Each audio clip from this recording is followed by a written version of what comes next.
Amid no signs of any let-up in the fighting between Russia and Ukraine, US President Donald Trump ordered 2 nuclear submarines to be positioned in appropriate regions. Trump's action represented a significant increase in verbal tension with Moscow, though it did not directly translate into military escalation. The US already possesses nuclear submarines that are actively stationed and ready to target Russia. Nonetheless, when a US president discusses possible nuclear military options, it inevitably stirs apprehension. Historically, the United States has been cautious about responding to Russia's nuclear posturing, considering the dangers associated with the globe's most destructive arms. But where do things stand? How does the US nuclear submarine fleet compare to Russia's? And is it the permanent end of the Trump-Putin alignment? Here's all you need to know.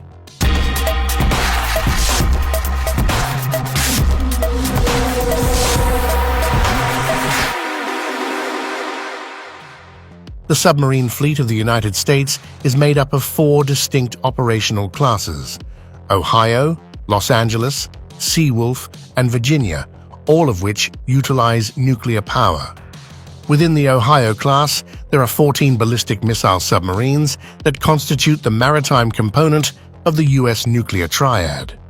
Additionally, 4 submarines from the Ohio class are equipped as guided missile submarines capable of conducting both strike missions and special forces insertions.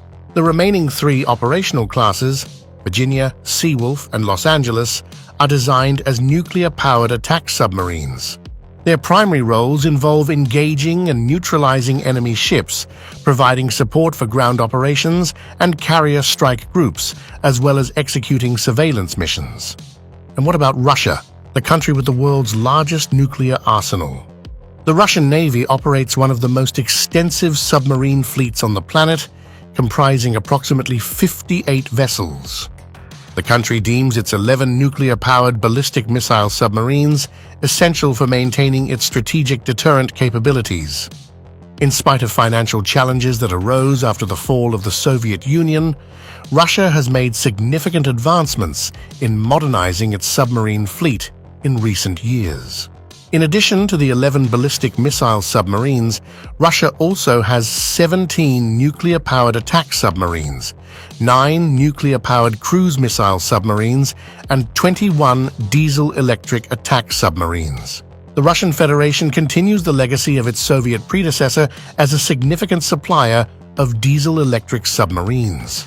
As per the Nuclear Threat Initiative, during the peak years from 1960 to 1980, Soviet submarine exports reached their zenith with the sale of 60 Project 613 submarines to a total of 9 nations. Among these nations were Albania, Bulgaria, Cuba, Egypt, Indonesia, China, North Korea, Poland, and Syria.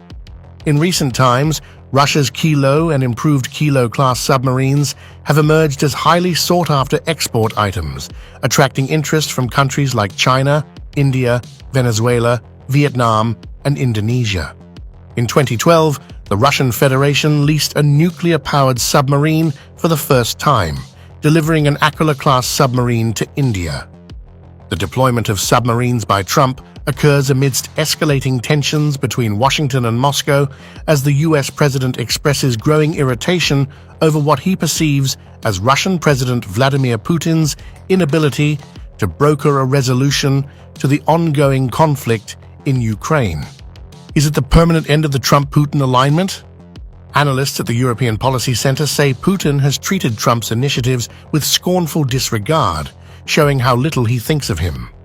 Russia has even launched serious attacks on Ukrainian civilians after calls for peace from the White House.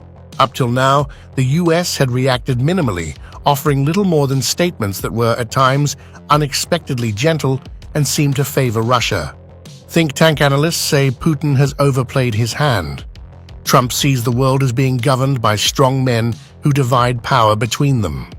Putin's actions make the Americans look weak and ineffectual, insulting Trump at a personal level. Trump's ability to fulfill his commitments and threats may hinge, at least in part, on the extent to which Moscow takes steps towards reconciliation.